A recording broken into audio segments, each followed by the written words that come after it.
Welcome to Movies Recap Repo, your go-to channel for the most mind-bending movie summaries. Today, we're diving into a story where a simple dinner party turns into a terrifying puzzle of parallel worlds. Grab your snacks, and let's get started. Our story begins with Em, who is driving to a dinner party hosted by her friends, Mike and Lee. While on the phone with her boyfriend, Kevin, her screen suddenly cracks for no apparent reason. Shaken but unharmed, she continues on her way, dismissing it as a strange fluke. She arrives at the house to find a lively gathering of old friends.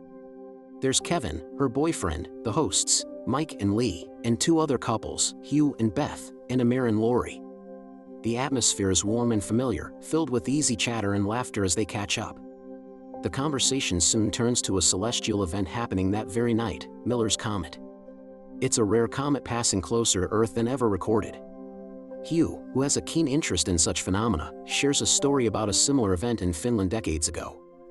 He recounts how the comet's passing caused strange occurrences. People reported disorientation, and one woman even called the police claiming the man in her house was not her husband, even though he looked identical. The story adds a subtle layer of unease to the evening, a hint of the bizarre possibilities that lie ahead. Suddenly, the power goes out, plunging the entire house into darkness. The friends light candles, their earlier cheerfulness replaced by a growing sense of anxiety. Mike peers out the window and notices something odd. While the entire neighborhood is dark, a single house down the street has its lights on. Curiosity and a need for answers get the better of them. Mike suggests going to the lit house to ask if they have a working phone or to find out what's happening. Hugh, who brought his car, mentions that his brother, a physicist, had warned him about potential strange effects from the comet. He recalls his brother advising him to stay inside if anything weird happened. He also mentions something about a dark zone the comet creates, a pocket of space where reality might not be stable. Despite this ominous warning, the group feels they need to do something. Hugh and Amir volunteer to walk to the other house. They grab a couple of blue glow sticks from a party pack for light.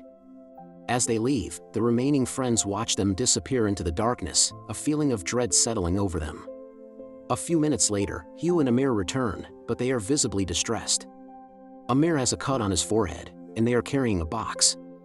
They explain that when they looked into the window of the other house, they saw something impossible, themselves.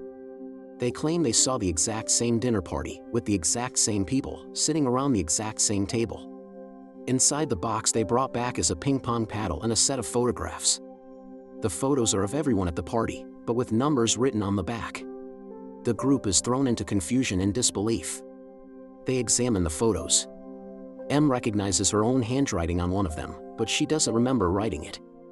They realize that each person in the photo has a different number assigned to them.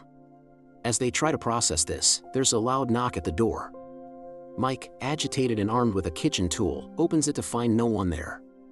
But on the doorstep lies a box, identical to the one Hugh and Amir brought back, except this one contains a ping-pong paddle and a different set of numbered photos. Panic begins to set in. The implications are staggering.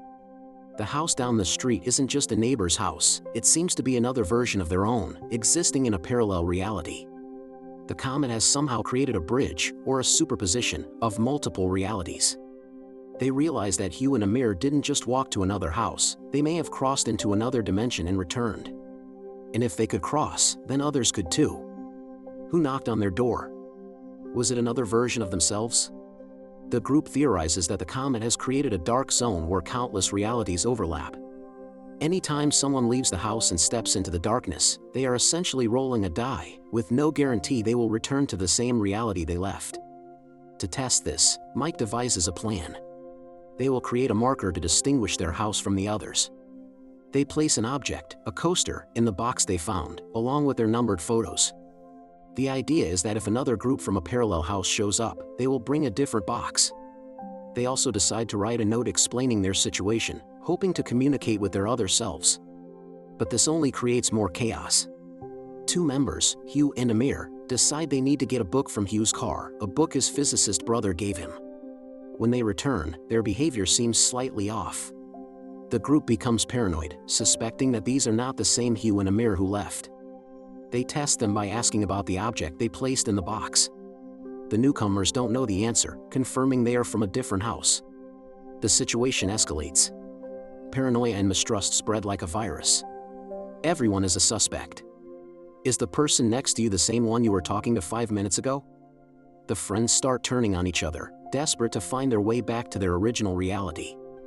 M discovers that the house with the correct identifying marker, a different object outside the door, is not their own. She realizes that several groups have been unknowingly swapping places all night. The numbered photos were a failed attempt by another group to keep track of who belonged where. The note they wrote also causes mayhem. Another version of Mike, more aggressive and armed, breaks in, having found their note.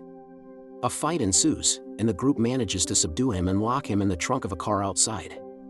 The lines between us and them are completely blurred. M, more observant and resourceful than the others, starts to piece things together.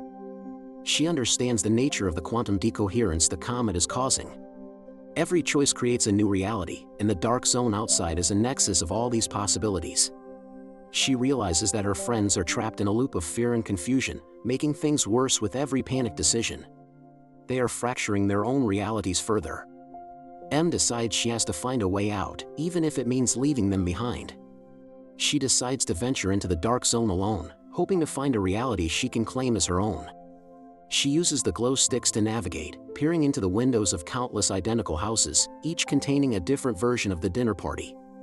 She sees houses where the group is fighting, houses where they are blissfully unaware, and houses where things have gone horribly wrong. She is searching for a reality where the chaos hasn't fully taken hold, a reality that seems peaceful and normal. Finally, she finds one. In this house, the group has not yet discovered the existence of the other realities. They are still enjoying their dinner, laughing and talking, unaware of the quantum nightmare unfolding just outside their door.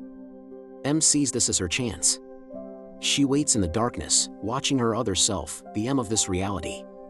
She decides she will take her place. She follows her other self to her car, attacks her, and leaves her unconscious in the trunk. With the other M out of the way, she slips back into the house, attempting to seamlessly integrate into this new, unbroken reality. She rejoins the party, trying to act as if nothing has happened, her heart pounding with what she's just done. The next morning, the comet has passed, and the world seems to have returned to normal. The sun is shining, and the strange events of the previous night feel like a bad dream. M wakes up on the couch next to Kevin. But the peace is short-lived. As M tries to settle into her new life, she gets a phone call. It's Kevin, but his voice sounds strange, distant. Then, her own phone rings. It's also Kevin calling her. She has 2 calls from 2 different Kevins at the same time. The reality she chose was not as stable as she thought. The coherence has not been fully restored. The final shot shows Kevin looking at M with a dawning look of confusion and suspicion, realizing something is terribly wrong with the woman he thought he knew. M's desperate act to find a perfect reality has only left her trapped in a fractured one, forever a stranger in her own life. Thanks for tuning into Movies Recap Repo.